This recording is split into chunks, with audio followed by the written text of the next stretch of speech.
5, 4, 3, 2, 1, 0.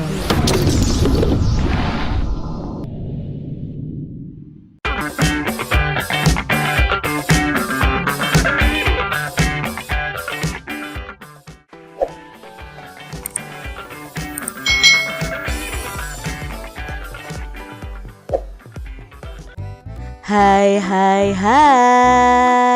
selamat datang di channel YouTube Kak Citra. Apa kabar adik-adik semuanya? Kak Citra berharap kalian dalam keadaan yang baik, sehat, dan siap untuk belajar. Hari ini kita akan belajar bersama-sama untuk mata pelajaran tematik kelas 6.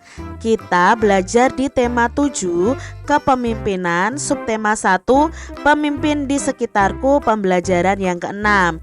Mari adik-adik kita belajar dengan penuh semangat ya. Di sekitar kita banyak orang yang bekerja demi membantu orang lain yang sedang mengalami bencana. Salah satunya adalah petugas pemadam kebakaran. Komandan Damkar meninggal saat menyelamatkan anak buahnya. Petugas pemadam kebakaran atau damkar bertaruh nyawa saat memadamkan api. Tak sedikit dari mereka yang meninggal saat berusaha memadamkan api. Seorang petugas pemadam kebakaran bernama Pak Saiful mengenang komandannya yang meninggal saat memadamkan kebakaran di Blok M sekitar tahun 2005. Komandannya yang bernama Pak Subandi tersebut saat itu terjebak kobaran api dan tidak dapat keluar. Selang air yang dibawa oleh Pak Subandi terputus. Pak Subandi sempat melemparkan topi keluar sebagai kode bahwa dia sedang dalam bahaya. Namun tiba-tiba api meledak dan mengenai tubuhnya, ungkap Pak Saiful. Nah, Pak Saiful menceritakan bahwa Pak Subandi merupakan seorang pemimpin yang sangat peduli dengan anak buahnya. Meninggalnya Pak Subandi di lokasi kebakaran itu pun karena dia berusaha menyelamatkan tim pemadam yang sedang terjebak di dalam gedung yang sedang terbakar. Petugas pemadam kebakaran yang telah rela berkorban tersebut saat ini menjabat sebagai Kepala Sektor Pemadaman Kebakaran Jakarta Selatan. Nah, pengorbanan Pak Subandi ini menjadi pelajaran dan motivasi untuk membangun semangat anak buahnya dalam menjalankan tugas. Pak Suhada, seorang petugas pemadam kebakaran yang telah 30 tahun bertugas, juga menceritakan pengalamannya. Banyak kejadian kritis yang sudah dia lewati selama menjalankan tugas. Kalau sudah di depan api, saya sering berpikir jangan-jangan hari ini saya mati. Tetapi alhamdulillah saya masih dikasih kesempatan hidup. Yang penting kita tulus menjalani tugas. Jangan banyak mengeluh, kata Pak Suhada. Pak Suhada menceritakan kalau kaki kirinya itu pernah melepuh terkena air panas saat memadamkan kebakaran di sebuah permukiman. Pak Suhada juga pernah terkena setrum dan runtuhan atap rumah. Kondisi saat kebakaran itu sangat riuh. Sering pemadam tidak sempat memeriksa kabel-kabel listrik yang berserakan. Maka resiko kesetrum pun harus dia hadapi. Nah, ini tadi ya adik-adik ya, kisah tentang pemadam kebakaran. Diambil dari merdeka.com. Adik-adik, apa saja pokok pikiran dari bacaan tadi di masing-masing paragraf? Di paragraf 1 misalnya, petugas pemadam kebakaran itu bertaruh nyawa saat memadamkan api. Di paragraf kedua itu menceritakan kronologis atau peristiwa meninggalnya Pak Subandi tadi ya adik-adik ya. Lalu di paragraf ketiga pokok pikirannya adalah pemimpin yang peduli terhadap anak buahnya. Paragraf keempat tentang pengalaman Pak Suhada dalam menjalankan tugasnya. Paragraf yang kelima itu komitmen pelayanan petugas pemadam kebakaran. Dan yang keenam itu resiko pekerjaan sebagai petugas pemadam kebakaran. Itu tadi pokok-pokok pikiran yang ada di masing-masing paragraf. Apa yang dapat kamu teladani dari petugas pemadam kebakaran adik-adik? Nah, yang bisa kita teladani dari petugas pemadam kebakaran antara lain berani menghadapi segala resiko dalam bertugas, selalu bekerja sama dalam tim adik-adik. Mereka rela berkorban, tulus waktu bertugas. Mereka pantang menyerah dalam memadamkan api atau menolong korban, dan mereka itu juga peduli terhadap sesama. Nilai ketuhanan apakah yang diterapkan oleh petugas pemadam kebakaran? Nah, nilai ketuhanannya adalah mereka berdoa sebelum dan sesudah bertugas dan selalu bersyukur atas kesehatan yang masih diberikan oleh Tuhan adik-adik. Mereka itu tiap menghadapi kebakaran adik-adik, mereka kadang berpikir, apakah hari ini hari kematianku? Karena mereka kan menghadapi api ya, dan itu sangat berbahaya. Tapi mereka selalu berdoa sebelum dan sesudah bertugas. Nilai kemanusiaan apakah yang diterapkan oleh petugas pemadam kebakaran? Nah, nilai kemanusiaannya adalah mereka rela berkorban, peduli dengan sesama, dan selalu berusaha membantu sesama yang terkena musibah. Apa yang dapat kamu lakukan dalam upaya ikut membantu lingkunganmu menerapkan nilai-nilai ketuhanan dan kemanusiaan? Ini sesuai dengan sila pertama dan sila kedua ya adik-adik ya. Dengan cara apa? Rajin beribadah sesuai ajaran agama kita, selalu berdoa dalam segala aktivitas, selalu bersyukur, menghormati dan menghargai baik teman yang seagama maupun yang berbeda agama, rela berkorban, menengok tetangga yang sakit atau terkena musibah, suka menolong tanpa pamrih. Itu adalah hal-hal yang bisa kita lakukan dalam upaya ikut membantu lingkungan kita menerapkan nilai ketuhanan dan kemanusiaan. Nah, adik-adik, seorang pemimpin mengemban amanat untuk kesejahteraan rakyatnya. Sebuah lagu daerah Jawa Tengah mengandung pesan bagi seorang pemimpin agar berhati-hati dalam melaksanakan tugasnya. Nah, lagunya itu berjudul Gundul Gundul Pacul. Lagunya seperti ini. Gundul gundul pacul cul, gelelengan,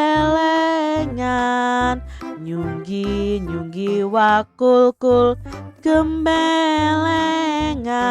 wakul glimpang, segane dadi saratan, wakul glimpang, segane dadi saratan. Itu lagu Gundul Gundul Pacul ciptaan R.C. Harjo Subroto, lagu dari daerah Jawa Tengah. Apa judul lagu tersebut? Ya, judul lagunya adalah Gundul Gundul Pacul. Dari daerah mana asal lagu tersebut? Tadi dari Jawa Tengah ya adik-adik ya. Lalu di sini apa nada dasar yang digunakan pada lagu tersebut? Nada dasarnya adalah do sama dengan C. Biasanya kalau nada dasarnya adalah do, itu diawali dengan nada atau notasi do juga dan diakhiri dengan do juga lagi adik-adik. Apa tanda tempo yang digunakan pada lagu tersebut? Nah, lagu tersebut tanda temponya adalah moderato dan biramanya 4/4.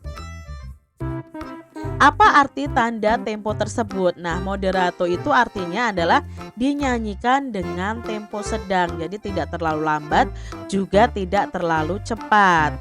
Nah, Gundul Gundul Pacul ini adalah salah satu lagu daerah yang ditulis oleh Sunan Kalijaga pada tahun 1400-an.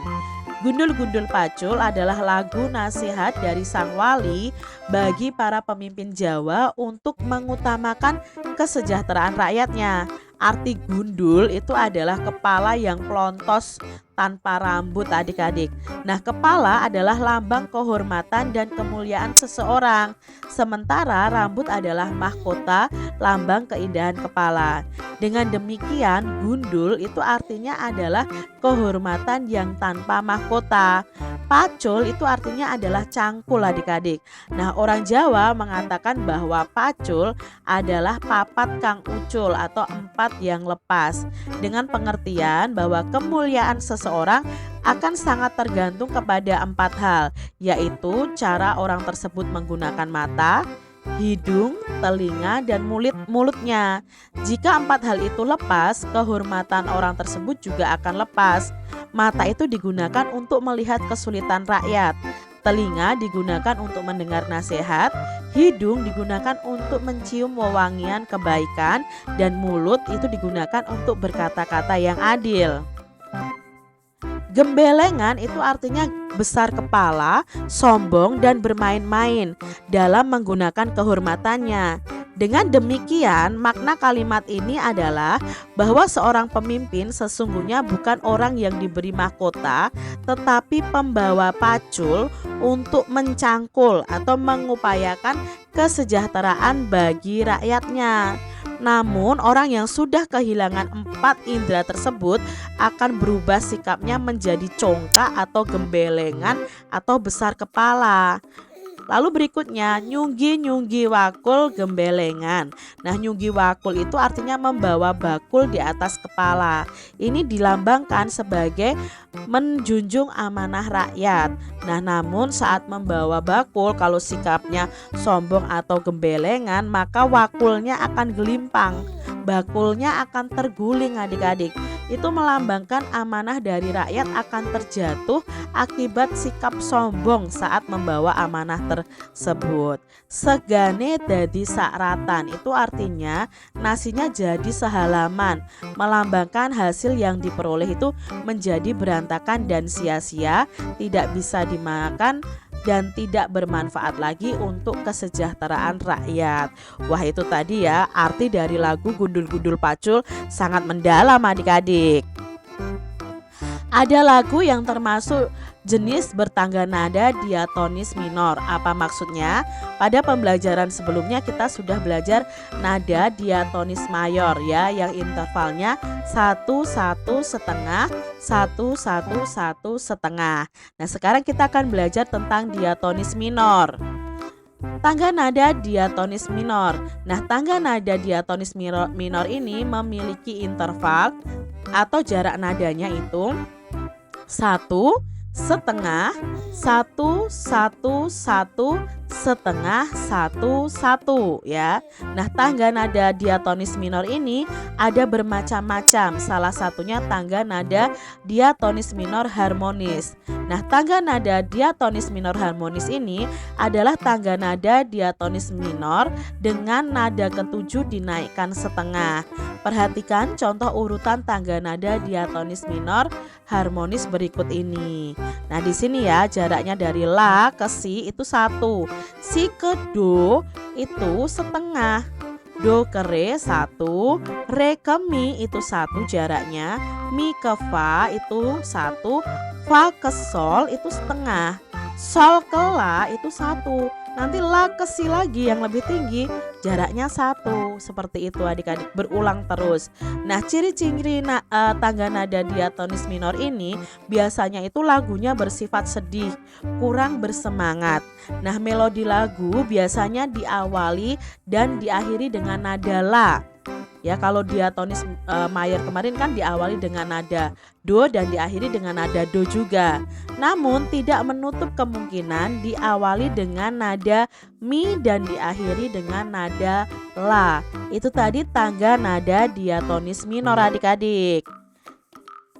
Secara umum lagu bertangga nada diatonis minor ini bersifat sedih dan kurang bersemangat.